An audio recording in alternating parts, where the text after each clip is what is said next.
The air we breathe, the water we drink, the soil that grows food for our families. These basic elements are essential to healthy, happy lives. America's corn growers think so too. Across the country, they're pitching in every day and doing the work to produce food and fuel that is healthy in a sustainable way. Go to ncga.com to learn more about how corn farmers grow a more sustainable future for us all. That's ncga.com.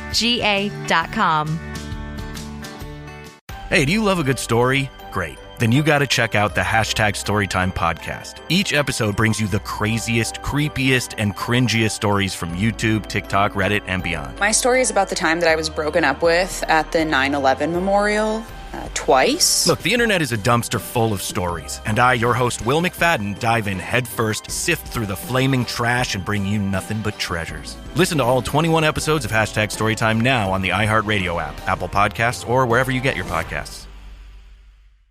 This is Pod Populi, podcast for the people.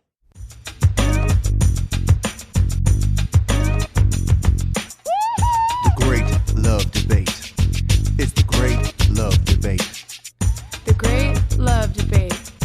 It's the Great Love Debate. Hi again, everyone. It's Brian Howie. Welcome to The Great Love Debate, the world's #1 dating and relationship podcast since 2015. We are here in the lovely studios of Pod Populi, podcast for the people, in Scottsdale, Arizona. This podcast, I got an alert. We were #2 on the podcast charts in Malta last week. So I had to do some Google. I had to do some Wikipedia. And a couple of fun facts. Malta is the world's 10th smallest country in area, but is the 4th most densely populated country. So we're very, very popular in Malta. Appreciation to all the Maltese people. I might have to do a show there. And if you're wondering where Malta is, there's Italy, and then there's Sicily off the toe, and then Malta is off the toe of Sicily. So in case you didn't know that. So appreciate all the Maltese love that we get out there. So speaking of love that we get out there, I got an email from someone named Timothy, not Tim, the full Timothy. And Timothy said, I was at your show in Tampa recently, and you brought up really good ideas for dates, and the show got a little sidetracked, so you didn't get too deeply into it, but maybe you could touch on it more on an upcoming episode. First of all, Timothy, these shows never get sidetracked. I know exactly where I'm going. We might have taken the scenic route to get there, but they did not get sidetracked. But I do know what you're referring to. We do a portion of most of our live shows where we talk about good ideas for first dates. And I don't care what happened to the relationship. 85% of first dates are drinks, they are dinner, or they are coffee. And those are all fine dates, but they all are essentially interview-style dates, and they are essentially prison visitation interview-style dates. You're sitting there with a metaphorical piece of glass between you. It makes people nervous. So we do this section of the show in each city where it says, give me a date in this city that isn't one of those three things, and it's awesome. And people give us all kinds of fantastic ideas in each city. Some are unique to that city, and some are sort of general, but that's what we do. And so I kind of wanted to get into that a little bit today. So although you did kind of insult me by saying I got sidetracked, Timothy, I think it's a good idea. And in order to do this, I want to bring back an old game that we played on this show about 4 or 5 years ago, and we haven't done it in a while, and it is called Good Idea, Bad Idea. And so you guys sent us a bunch of dates or things you do on dates or things you look for in a date. And I have a couple of hopefully reasonable people joining me today to play Good Idea, Bad Idea. And I hope this was a good idea and not a bad idea. They host their own podcast. It's called Humanity. Brad Kimmelman and Bree McCabe. And their Humanity is sort of a lifestyle concept that celebrates the very best version of yourself and the world around us. Most importantly, they're sensible. And even more importantly than that, they're opinionated. Welcome, you guys. Thank you. Thank you for having us. Thank you so much. Yeah. We're going to do a little quid pro podcast, meaning I'm going to do their podcast and they're going to do my podcast. But I chose to receive or to serve. So they're on the receiving end of this one. So here's what we're going to do. I send out a call to arms. I send out the bat signal. And I said, give us sort of your current state of the date and what you like to do and how you like to do it. And I'm going to read half dozen or so of these, and we are going to kick them around and assess whether they are a good idea or a bad idea. And they go in a few different directions. Does that make sense? That sounds I love really, that. You are really judge. fun. You are judge and jury on these people. So we don't have to agree, but there's some layers to a few of these. We got a ton of these. So we chose some that sort of aren't necessarily where all three of us are going to agree on it, and there's probably some layers to it, but we're gonna kick them around and see what we can do here. So first one from Megan in Durham, North Carolina.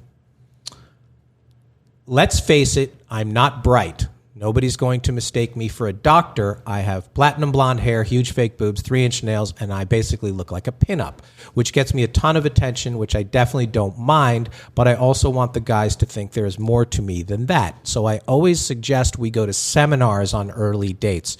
Crypto, house flipping, investing, all kinds of things. I usually tune out while we are there, but I think it helps change their image of me. Even if we don't actually go, I think just the idea of bringing it up to them means I don't just want to go out for drinks and go home with them. Mixed signals maybe, but do you think it's a good strategy? Immediately no. Immediately no. Really, Megan? Really? Well, okay, so I'm thinking you think it's a bad idea. Let me break this down a little bit.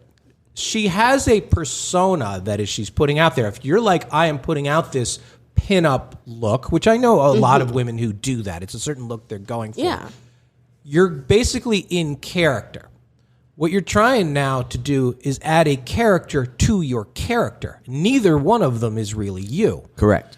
So why not pick something that if you're like, I want them to see the real me that is not just this, Playboy bunny, this sexual thing.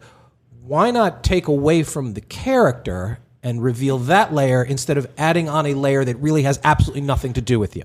Exactly. Like, that's how I feel. I feel like if you go to the seminar, I personally wouldn't pay attention, so I completely agree with you, Megan. Like, could not be me. But what do you do if he asks you about it? And then you're like, oh, actually, I just wanted to look smart. I have no interest in a seminar whatsoever, but I brought you here because I didn't want you to think my fake everything was me. I do know some women who do this that they will they'll study up and they'll talk about a half dozen, and probably men probably do this too, that they don't have any interest in it because they think the guy wants to think they're smart. Trust me, this is a first date, Megan. He doesn't give a shit that you're smart right or now. He'll find that out later, and if you want to reveal that over time as they get to know you, fine. But you are leading with a certain thing to lure him in. You're trying to play two different games at the same time, and neither of those are you. Exactly. So it's like, if you're playing two losing games, how are you ever going to win? Right. I agree. I think honestly, I would just pick something that you actually care about. And since it's opposite of your first persona anyways, he's still going to see like, oh, it's a whole different thing. But also like your first date, in no way, shape, or form should you like be talking about like what your college GPA was or anything that would make you seem smart or not smart. Right. Because that's not what it's about. Like, I feel like you should just have a connection about like life in general. Yeah, nobody's throwing their diplomas on the table. And if they are, like, get up and leave. That's if they are, that matters, because there's some people, that's all they want to talk about is I went here, grad school here, and, this is what I did. That's fine. That's them. That's their blonde hair, fake boobs, whatever, which a lot of people do too. You're just trying to do too much, Megan. You're overthinking it. And if what you're saying is I really am this Jessica Rabbit character that I'm playing, then go with that. Embrace that. Embrace that. And that doesn't mean you're stupid. Exactly. I think those are honestly the smartest people. They're playing a great game. Yeah, I think so too. Those are actually fairly intimidating and they're confident and they're like, I know the look I'm trying to put out. You're right. So trying to dilute that and get involved in some, even if you were interested in it, I'm not sure a house flipping seminar is a really good date anyway. Yeah, listening to somebody else talk who's not either of you is just not a good idea. I'm just like picturing like those big ballrooms with like the uncomfy chairs and like the little plastic water cups and like people fanning themselves. The with lighting is bad. Yeah, what about a network marketing event? as your first date. That sounds really fun too. Right. Yeah. Let's go talk to other people that aren't us. Let's go sell Amway together. Yeah, let's wear name tags, which is actually kind of cute. I do like name tags on a date. I'm pro name tag on a date. But yeah, the environment is bad. You already admit you're tuning out. He can't wait for this to get over so he can get to the drinks and the nails and the hair and the rest. And all the other stuff she's putting forward. Yeah, so and all to the speak. other stuff. So I just want to send Megan to my therapist. I think so too. I think Megan, dance with what brung you. This is a bad idea. If you want to do that on your own time and then talk about these things if you think they interest you or ask questions on the date, fine. But you're not fooling him. No, I don't. I think he's going to be able to sense. You can sit there and doodle on your notepad like you're really. It's just a bad environment. It's a bad. Learning is fine. Taking a class is fine. This is not that. This is a bad idea for me, Brad. I think just the word strategy for a date is probably the key tell-all about where Megan's head is on this. I think Megan, I don't know you, but you seem like the least authentic person I've ever not met. Which is there's some authenticity in that too. But embrace that and say I am the least authentic person. You'll never know me, and that makes me authentic. Yeah. But no, I think Megan needs to final vote. Bad idea. Bad idea. Ready? I'm gonna say bad idea, but I agree with you, Megan. Keep doing what you're doing for the first part. Yeah, good. All right, next. This is from Ben. He sent it via our Facebook page. Brian, 2 things. First of all, I asked a girl to a wedding on a first date. I thought it was going to be fun. I didn't know too many people there. It was a work-related thing, so it wasn't like I was forcing her into a pool of my family and friends. It was outside on the beach. I thought it was a great idea. She thought it was way too much. So my first thing is, do you think that's a good date idea? And secondly, what did you think of the story about the couple who sent an invoice for the no-shows at their recent wedding? Thanks. You guys helped keep me hopeful through the lockdown. All right, let's go with the second part of this first. Did you see that story? Yes. I did. So for those of you who are not familiar, there was a destination wedding. I think it was in Jamaica or the Bahamas, and a couple no-showed. I think they RSVP yes, and then they didn't show up. So the couple sent an invoice looking to be reimbursed for the places, the expense of that. My opinion on that was it was petty. Who gives a shit if they don't show up? You don't have to be friends with them anymore. Didn't cost you any more if they weren't there. Like if they were there, it's the same cost. I think it was dumb. I didn't like it. Just don't be friends with them anymore. First of all, what did you think of that when you heard it? I thought the same thing. I thought it was really almost borderline tacky because bottom line, if you couldn't afford to have the wedding there, you shouldn't have had the wedding there. I mean, we could have gone to Destin, Florida and saved a ton of money and that would have cost you $12 a plate. So It's I just don't think you can do that. Things come up. People can't go. Yeah, people are rude and assholes, but you can't bill people for that. If you bought the flight, that's different. But you didn't. If you paid for their flight? Yeah, if it was one of those where you paid for their flight and everything, you still can't ask. Because if you had to pay for their flight, they probably don't have it. That's true, too. Oh, well. Either way, I feel like you just don't, people just don't show up. It's a wedding. That happens all the time. Happens all the time. I completely disagree with both of you. All right. Both of you. This is awesome. I think that is... Write the check. Effing brilliant. Okay? Brilliant. Perhaps they're about to write it for his wedding. I'm sorry. If you show up for 10 minutes late for dinner for me, I expect an apology note. Okay? So if I went through the trouble and I thought enough about you to invite you to my wedding and pay for whatever it is that I'm supposed to pay for, which is fine. It's not about the money. It's about the courtesy. Right. If you don't show up at the wedding and don't give me a heads up and just are a no-show, first of all, you're right. Don't ever talk to them again. After you get the check. Unless you're visiting them at the grave or in the hospital. Okay? Does it matter the relationship to if it was just they were somebody you didn't know that well and they got on the wedding list and they were a work colleague and they didn't show up, or if it was your cousin, does that matter? Did they RSVP? Yes. Apparently. Did they not show? Yes. They deserve a bill. he's about to invite the mailman and like get a little payday. It was a reasonably cheap bill, by the way. It wasn't that much. It was like $300. Yeah. It's not about the money. It's not about if it was 12 cents. Just it's about, hey, buddy, you that was really, really rude. I'm sorry. Yeah. Yeah, my bad. That's it. A phone call. Here's my Venmo. Here's the deal. I once was showing houses to this client, and they had me booked, and then threw me a curveball. They wanted to go see this new construction while we're having this tour that was the entire day. And they distracted me, and I didn't show up to show a $5 million house. And the listing agent was there, opened up the house, and waited. And I completely spaced. And that was my bad. Yeah. But it was So you had to buy them the house? It was a mistake. No. I felt so bad that because I don't do that. Right. I don't diss people intentionally. And he got really mad. It was a text message back and forth where he's like, I waited for an hour and a half. And I'm like, I am so sorry. And then he said, all it took would have taken was a text. And I wrote back, you're right. And then I didn't know what else to say. There was no, but yeah. I went on to Facebook. I found out where he went to college. I found out that he was a football fan. I bought him the hat and not a football fan, golf. Mm-hmm. He's a golf fan. I bought him golf balls with his college emblem on it and a hat and sent it to him as an apology. I would have sent the, listen, that was really shitty. We were hoping you were there, and then left it up to them to be like, oh, shit, here's a better gift or something. Yeah. But they made it about the money.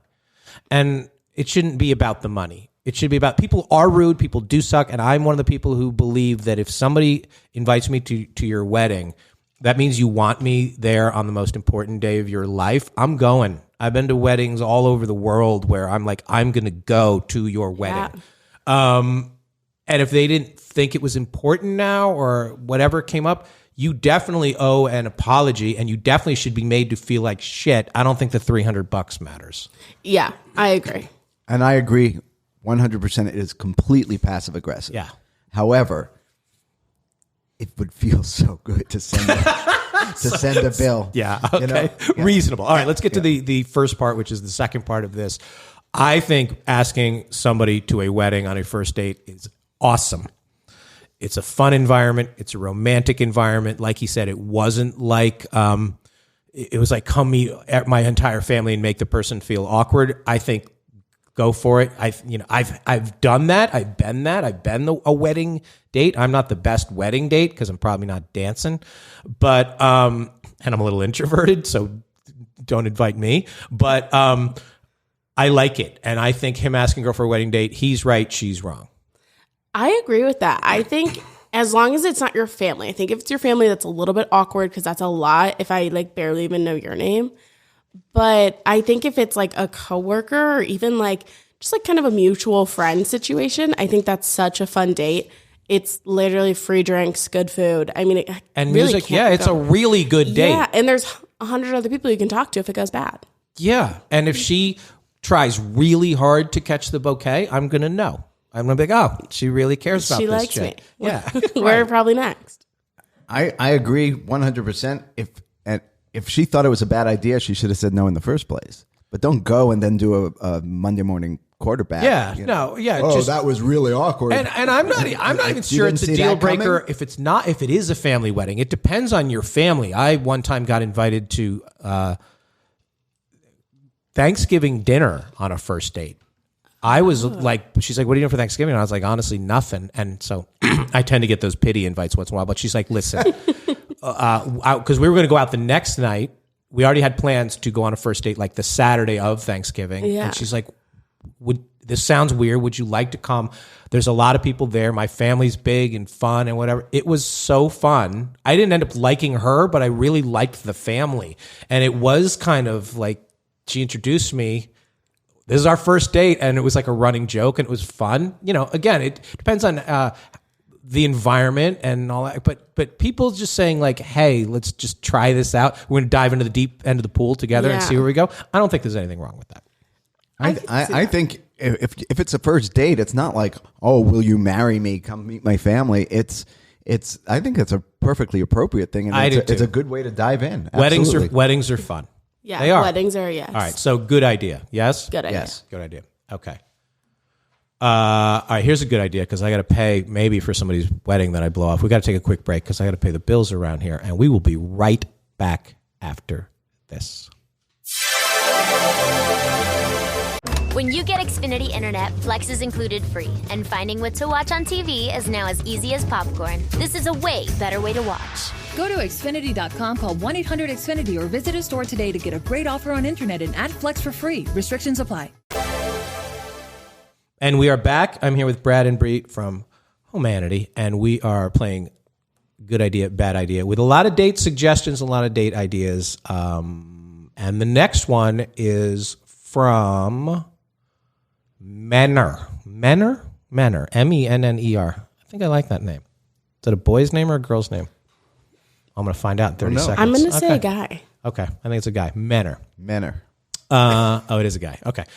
Hi, I'm 52 years old, just got out of a long relationship, and before that I was married for 8 years. I am starting to date again, and the one thing that I really do well that will really impress a woman is I am a gourmet cook. And I am a specialist at cooking for two. Wow. Which is actually a different talent from being a restaurant chef or cooking for a family.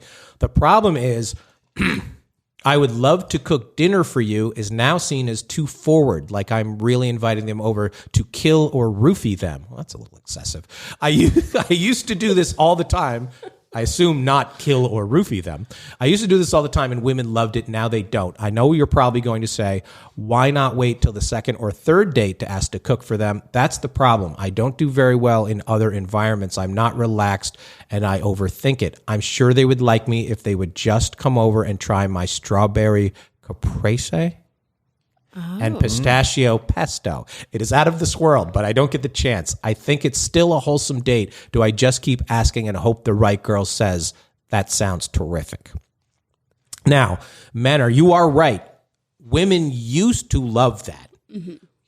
Before they started watching too many Lifetime movies and too much Dateline, the men used to say, I'd love to cook dinner for you sometime, was fantastic. The women would now he's right. A lot of women are like, I'm not going over to your place that quickly. Meanwhile, if you took him out to dinner, you would probably end up at their place anyway. So stop it, ladies. You know you'd go over to his place anyway. But it sucks that he can't do that. He's right. He should be able to hold off a couple of dates. Yeah. That can't be the only environment, or you're gonna have a little trouble anyway. Like the only time that you're able to relax is if you're flipping an omelet for her. Thoughts? Does he keep asking until somebody says yes? I do agree. The idea is super nice, but like I would never go to a guy's house for dinner on the first day. I would truly think he was gonna like slip me something or whatever. Why? We didn't used to do that. Honestly, I watch like way too much Forensic Files, like all that. Right. And I'm like, oh my God, you could be the next Ted Bundy. I don't even know. So I think that's a lot of people's mindset is like, we're so taught, like, be on the edge, like, make sure. And so then we are, and you miss opportunities like this. But then I would say, like, why don't you do, like, a cooking class? Because then you could easily say, like, if you had fun, I would love. Yeah, and then you could say, idea. I would love to cook for you. Because then you're like, okay, we're in public. I like you. This is fun. You don't have to talk that much because you're literally cooking. And then that totally transitions into like, oh, I would love for you to cook for me at your house. Yeah. That's a great first date idea. It's a good first date. Yeah, we bring that up a lot. Cooking class is good because you're both doing that. He can show. And you can't, men, or you can't be a dick like, that's not the way I would make it. Like you have to dial back your gourmet a little bit, but then you're involving cooking into that. So it makes sense for why you would invite her over. Yeah. I think it still is a sweet date. I do think if you ask enough women, there's enough women not like Bree who do not watch too much Forensic Files. There are enough women out there who will jump at anything for a first date. Yeah, and a free dinner. And a free dinner. Right. There's no doubt. Now, so I think it's a good idea. I think you should develop some other social skills and life skills. I think Bree has a better idea. The happy compromise is cooking class. Ask that first, and then while you're at the cooking class, like, I have a dish that's different. You should try this, and then you're home free. I think that's a good idea. Menor needs a stress management meditation class, something to manage his anxiety, because if that's the only way that he's going to be comfortable around a woman, I know, or then he's got bigger problems than whether or not he should cook him dinner. And you're divorced, and you were in a long relationship for a long relationship, and you were married for 8 years. So don't act like you're some specialist to cooking for two. You cooked for these two. So I don't know how many twos you cooked for. Little bit of a sidebar, and not to be flippant about this. Tragically, we're in Scottsdale, Arizona, recording this. Camelback Mountain is right out the window, and you heard about that. The couple went hiking on a first date. That was a first date, which is a horrible idea. It's a horrible idea. A lot of women in Denver, especially, they love it. It's ridiculous. As some woman said at our show in Denver, if we really wanted to go hiking, they should serve wine on top of the mountain. Anyway, it was like a blind date. She came into town. They hiked Camelback. He had done it a million times. Halfway up, she's like, I don't feel good. And he let her go back down the mountain. He continued to the top, and she died. Yeah. It's a really bad first date. It's a bad first date. I don't like it. Now, in the stories now, they're referring to him as the boyfriend. The boyfriend is not a suspect. I'm like, he's not a boyfriend. It was a first date, and he's a shitty first date. He's a shitty person. He's a shitty person. If you've already done it, the view is the same. That's also the same view you can get from like half of the houses in Paradise Valley, honestly. So if you're not familiar with Scottsdale, Arizona, in July when this happened, it's the surface of the sun. It's like 1,000,000 degrees. It is really rough, and he should have known, as somebody who's experienced, like if somebody doesn't feel well and you still have to get back down, and he's a cop, paramedic, something like that, like firefighter. He's like, okay, I'll see you at the bottom, and she wandered off and she died. And they terrible hiked date it without water. I know. Which I'm like, it's like, were you trying Put that to in your forensic file. I'm like, were you trying to set her up? Like, first of all, if you ask me to hike Camelback for a date, that's a red flag. That is a huge red flag. Why is it that? She's not the outdoorsy. I did a hike in Hawaii, and I saw Jesus halfway through. I was like, oh, please take me. But I'm so serious. I would really be thinking, like, why do you want to see me, like, literally near death? Sweaty, dirty, and panting. 120 degrees, and You'd then be you're not surprised going at to how water? many people like that. Yeah. I don't like that. If I I'm think still attracted, then the rest is going to be all. Yeah, somebody's like, and you know, maybe he's like, you go first, and he can check out her ass. I don't know what the incentive is to do that. They could have done 1,000,000 other things. They didn't really know each other. Let's do that, and then she died. So he didn't kill her, but he didn't help. Yeah, but he didn't. It's the like, you go back to the car. I'm going to finish it. Why? Yeah, then what? I would be like, you're a dick then. Even if she made it to the bottom, you were never seeing her again. I would have been on the next flight by the time you got to the bottom. Did he even give her the car keys? You know? Yeah. So it's like, what was the thought? This is awful. Yeah, it was all bad. He was bad. He should be charged with something. No, and I don't like any of it. If you want to incorporate Camelback into your first date, go have drinks at Sanctuary. Yeah, and take pictures. Yeah, Just go it's look at lovely to look at, but I'm not. Not hiking it for a date. I'm not hiking for a date. All right. Sorry, Manor. Sorry, man. Sidebar. We lumped you in we lumped the dinner cooking man in with the bad hiker. You're not the same, even though there's cutlery and all sorts of things. All right. Next one, Caroline via our Instagram. She sent it. Do you know that show, Zoe's Extraordinary Playlist? Do you know that show? Yes. Okay. Yes. One of my favorites. Okay, good, because I don't really know it, but I kind of know what it's about. She goes, that's pretty much my brain. I always want music playing. I want my entire life to be a musical. So I think the best dates need to have music involved, concert, jazz club, even taking guitar lessons together. The problem is most guys want to do two things: talk to me and then sleep with me, or maybe just talk to me in order to sleep with me. So it's really just one thing. Yes, there can be music playing during both of those things, but I really want to focus on the music and they want to focus on other things. If they want to know me and like me, they should plan dates that will help them know me and like me, and that means music. So this is somebody who needs music-related activities. That seems narrow. I feel like, so the guitar lesson, yes, that's one thing, but like, she needs a soundtrack. Yeah, I'm like, he wants to talk to you because that's the point of a date. Like, that's how you get to know someone. So I feel like you have to find a compromise and do like a little of both, where you can talk and listen to music. What happens on this show she referenced? She imagines everybody singing and dancing on that show? Well, what happens is she has this extraordinary power that she can feel people's emotions because they automatically break into song about what they're feeling at any given moment, and then she has insight into their soul, and then she can help them through whatever it is that they're going through. So this is a power that This doesn't sound like Caroline has that. No. It's yeah. I don't. If you need, see, I feel like the music that you need a distraction because you have some nervous anxiety that you can't just be me and you, and the sound is us. Mm-hmm. I think that's the issue here. And it sounds like Caroline has gotten dumped a lot after she slept with someone once or twice. Yeah, I think you're right on that too. And I'm not sure the music is going to change things either. You can put on Barry White and do whatever you want to do.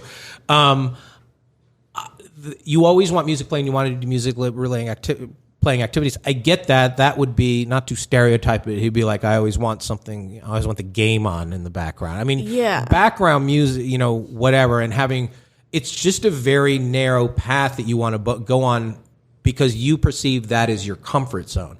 Well, most relationship success and most things that are going to go somewhere, I believe, happen outside of your comfort zone. So the guy who's going to be the guy is going to be the one who's like, you know what? I don't even think there was music playing. It was just us in this bubble. Yeah. And I think you want that, constantly bringing in this crutch of music.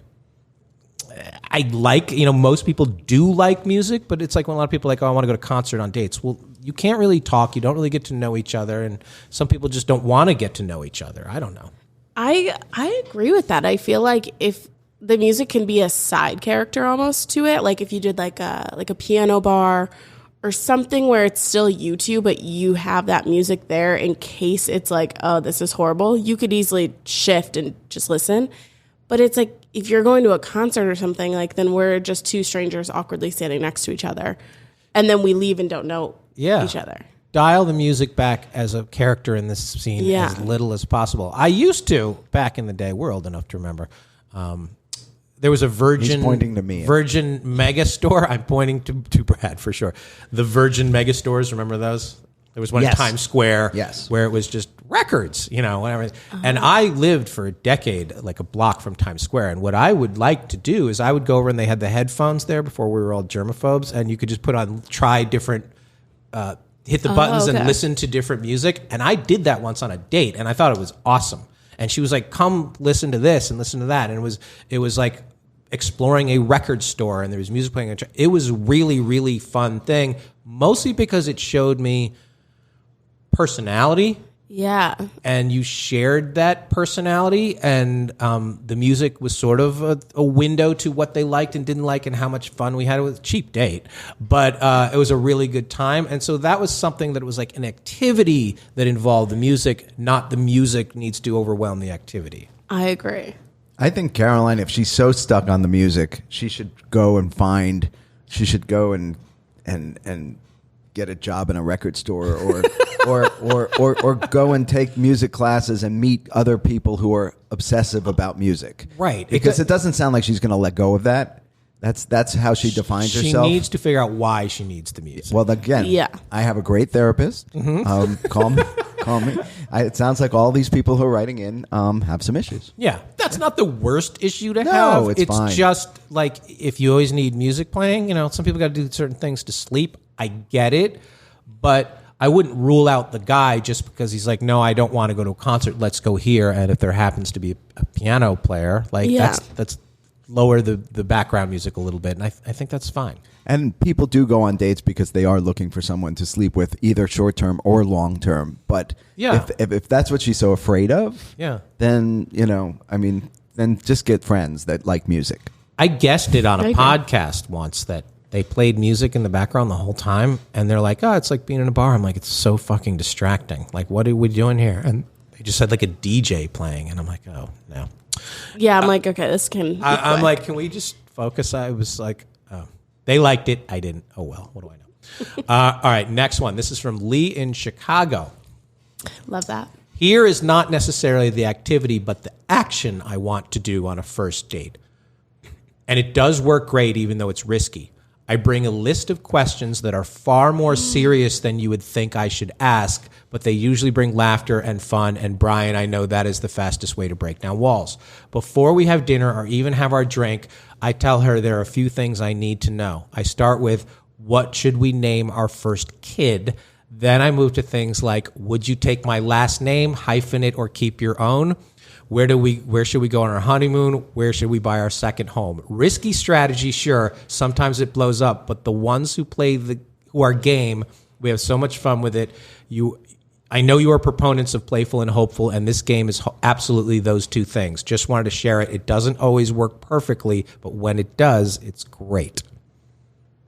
I love it. I love it. I love it.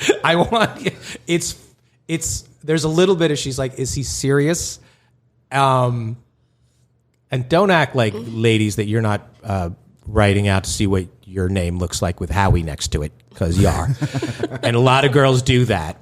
And what would our names sound like together? So he's just, and she has to be like, is he serious? It's a little impish. There's no way he's serious, right? Mm-hmm. Or where you're like, there's a chance he's serious. I don't think he's serious. I feel like definitely the way he worded that, I don't think he's serious. But I think on a first date, if I'm trying to figure out anything about this guy, and the first question is like, what do we name our first kid? I'm going to be like, oh my God, I think my goldfish died. I have to leave. Like, what if I said, I bet you didn't think you'd like me this much, did you? I feel like that, like I would probably laugh, but I don't know if it would be like a, okay. Right, I agree. It's very risky. But the one who rolls with it, I mean, like, I'm going to roll with this jackass. It's probably a good match for him. I agree. Right, but he hasn't found one yet. Yeah, so I'm like, so what's that saying about the game? He keeps going on these first dates. He might, who knows what he does on second, third dates. I mean, he might show up with a baby carrier. I don't know. You got to see where you go from there. It's fun and it's funny. And we did an episode a couple years ago, and it was, I think we called it the 23 questions that matter. They were not this serious questions, but they were designed to be playful. So he's playful and hopeful, and you're there. And I'd like to see this whole list of questions. If those are the list of questions, where would you like? Where should we buy our second house? I kind of like that one because I'd be like, oh, okay, so we're ambitious. Like we're gonna not our first house, our second house. Yeah, like I would be like, good. So we're talking about like having this like big cool life. Yeah. I feel like that or the honeymoon, I would think is funny. Just or painting like, a picture. Yeah, because I'd be like, oh, if you say you want a honeymoon like Colorado, we're not meant to be because I want to be in like Bora Bora. So at least we know. Right. But I think those are funny. I think like the kid, I'd be like, oh, I don't even know you, so I don't know about that. But oh my God, so much forensic files. Do you see? And you're not alone. Most women, I think, are like that now, but you wouldn't have been like that 20 years ago. You'd have been like, oh my God, this guy is thinking marriage. Mm-hmm. But 20 years ago, I would have been probably the victim of a serial killer. So there's not this long history of guys in the 90s killing people. It didn't happen, nor now. It's still a statistical outlier. It's a couple of bad apples, man. Ruined it. Ruined it for everyone. And Ted Bundy was a romantic first or second dater. That's what I'm saying. Yeah. I need you watch Forensic Files. There's another sidebar here because I have some questions. Are you following the Scott Peterson thing? Yeah, I just heard that he's supposedly getting charged with another one. No, I think he might get a new trial on the old one and get out. Well, I thought there was no doubt he did it. Whatever. The one who is leading the charge for his release is his wife's sister. And she's devoted her whole life to freeing him. I think she's in love with him. I agree. I think so too. And I just read it's creepy. I saw an interview with her and she's like, he would never do this. I'm like, I think he might. Like, sweetie, she was like, Dad, like, what? What do you mean she would no. I think that's creepy. I think she's designed an alibi for him. She has this whole backstory, and I feel like so I want to know more. Like, were you always jealous of her? You were always in love with Scott. Have you followed this a little bit? I have not, but I pretty much feel like I'm caught up now, and it's really not. That's pretty much it. I didn't know. I saw on the Today Show, and I'm like, she's clearly in love with her. I think it's like Stockholm syndrome. Yeah, like she's like falling in love with the person that hurt her. Like, right. Both Menendez brothers are married. Yeah, which that whole story is like really unfolding kind of crazy too. Not to make you feel better about that. I don't know if that's hopeful for you, Great Love listeners, or not, but like they found love. But they only killed their parents. Right, and they were probably bad parents. I was going to say what's coming out about them. I mean, they might think it get matters out. who you killed and why. I agree. I think if it's like a little isolated where it's Right. like, I wasn't related to you. You wouldn't have done it to me. Right. That's different than like someone like Ted Bundy. The Scarsdale, that's from our neck of the woods. Yeah. What happened there? The Scarsdale diet Doctor. It was a rage. It was a Yeah. passion killing. Like he cheated on her, and she did like blacked out and stabbed him, shot him, and then she did like 7 years, and then went back to a normal society life. Yeah, it seemed reasonable to the jury. Yeah, just like a little mental break and fine. Right. She had a moment of passion killing. But yeah, that's true. So not to put all this dark energy into your sweet date, Lee, in Chicago. It's risky. She might be texting her friends like, this guy's a fucking psycho. Mm-hmm. I think like anything, nothing's going to work 100% of the time. Nothing's not this. If you're looking for a type of girl who likes your type of humor, go with it. 100%. I would have a backup plan. I want to know what the gay version of that is. Is like on your first date, are you a top or a bottom? I mean, well, which is like a fair question. But I think that gets asked anyway. Do you ask? So don't. I know, but is it a negotiable? Is it a negotiable? Can a top be talked into being a bottom? Now I'm old and I've been married for 24 years. Right. But that's not something in the past when I was dating right. that we asked. How did you negotiate that? So you just sort of you find out when you're whatever you're doing. Right, and if you're not compatible, you're not compatible. Deal breaker? I'm sure you can find something. But there's got to be that awkward while you're finding out. I know, but there's got to be this awkward moment. It's like, wait, we're both bottoms. Yeah, that's going to be a problem, I guess. Then is it a conversation, then or we is have it just to find a third?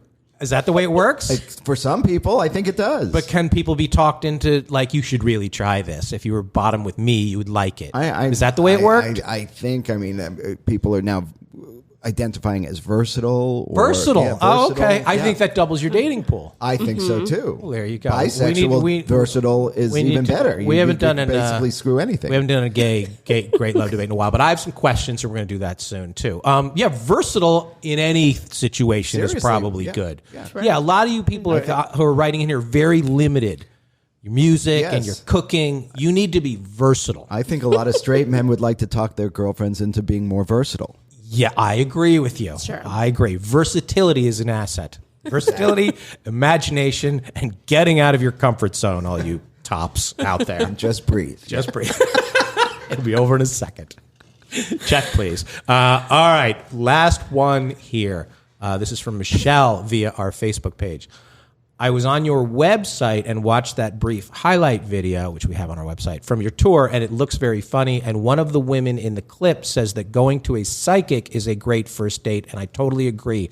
Or a palm reader. There is mystery, there is suspension of belief, there is faith, there is the unknown, there is nervous excitement. I love it. Do you know anybody who's done that, and how is it for an icebreaker? I do know somebody who's done it because I do know the girl in the clip, and she has done it. I love it. You are taking the gamble that the palm reader is going to read something very dark in your immediate future. You are really risking your dating fate on the palm reader, and I think some palm readers probably read darker than others. Right? Yeah, I agree. So I think you have to find somebody who understands what you're doing here and have fun with it. It's like, oh, I see a great night ahead of you on this line. I think it's a very, very good, fun idea. I do too. I think it's fun. I think it's different. And I feel like the way you take your reading says a lot about you. Like some people really take it literal and some people are like, oh, this is like a sham kind of deal. Yeah. And so I feel like it'll show you kind of how that person is. Like, yeah, I wouldn't go full Ouija board. Yeah, honestly. No, let's save the Ouija board till at least a third date, I feel. But I love that. I think that's so fun, super different. Are you a horoscope, astrological person? Actually, yeah, kinda. I mean, do you care what they are? We just had an astrologer on our podcast, actually, and she completely, honestly, she blew her mind. Yep, There's a lot. Was it a Vedic one? Yes. Yes. Yeah, they know. So, and it was weird. Like she laid out pissed me off a little bit. Yeah, she knew too much. Yeah, like we kind of were like, oh, interesting. And dates are definitely starting to line up from what she said, so it's crazy. Yeah. So I would like that as a date. Are you aware? May I ask what sign you are? So I was an Aries up until 3 months ago when she did my reading, and apparently I'm a Pisces. What does that mean? Isn't it a firm calendar? Didn't we vote on this? No, apparently it switches because it's not by like dates. It's by actual like days with the moon cycle. Oh. So your sun sign is your willy-nilly astrology like we know. So I'm a Cancer Leo because of my sun sign. But in Vedic astrology, it's so much more than that. All right, I got to bring a Vedic astrologer back on here. As I've mentioned on this show many, many times, I am a Scorpio, and there's Scorpio discrimination. And a lot of women will just, no, not doing it. Like, not going there. Really? Scorpio and Gemini are the two that some people who are into this, that's like... My brother's a Gemini. Yeah, they're no, I'm not going there. That people have a rap of being toxic. Yes. And I said that, and the astrologer was like, no. And I was like, I might still stand by my decision. Right. It's a real thing. It's like just the energy, but I think what are they, water signs? I don't really know that deep on them. But like, they're just known, like Scorpio, Scorpion. Like, we're going to have one good night, and then you're going to sting me. Yeah, and then you're going to like lose it. And like Gemini, same thing. I'm pretty sure I read that a lot of serial killers are Geminis. Yeah. Not that that's shocking. I'm sure they had that on Forensic Files. 100%.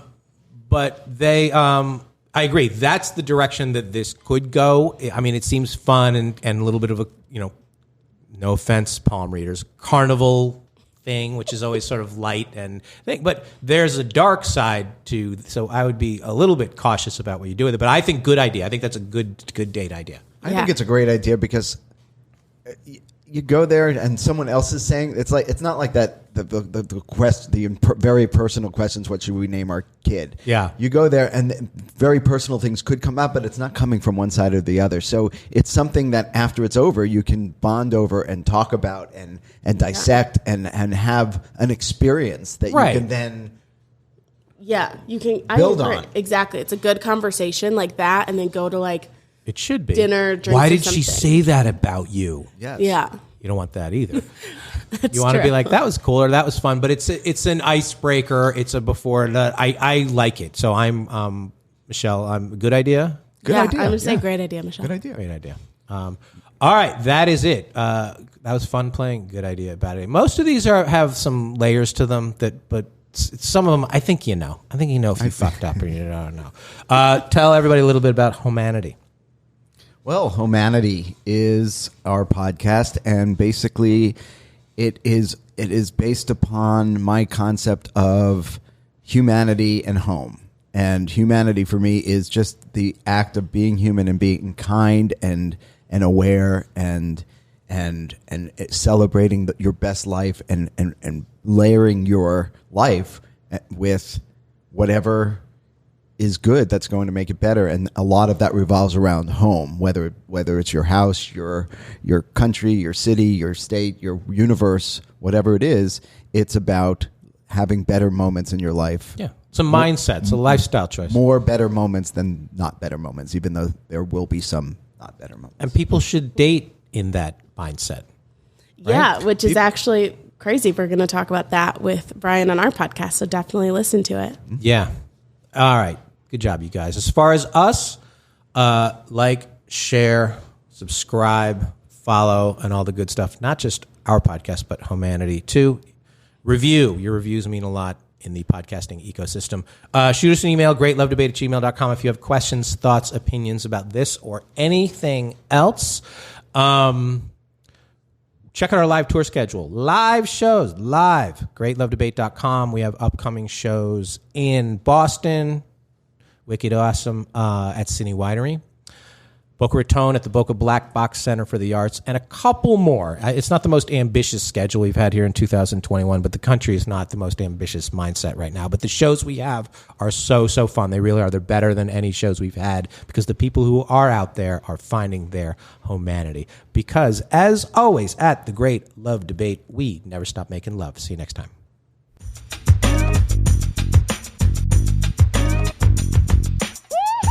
Great Love Debate.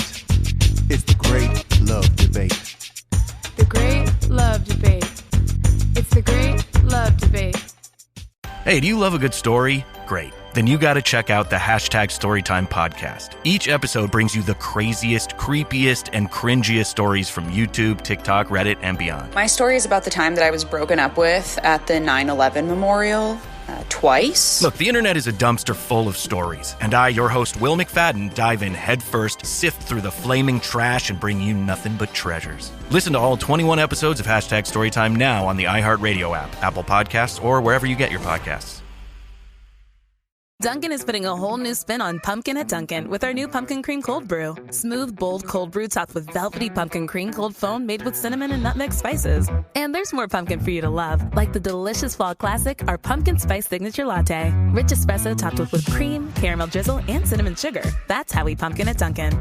Sip into the fall season with the $3 medium Pumpkin Cream Cold Brew or Pumpkin Spice Signature Latte. America runs on Dunkin'. Participation may vary. Limited time offer. Exclusions apply. Valid on Pumpkin Spice Signature Latte only in all cold foam cold brew.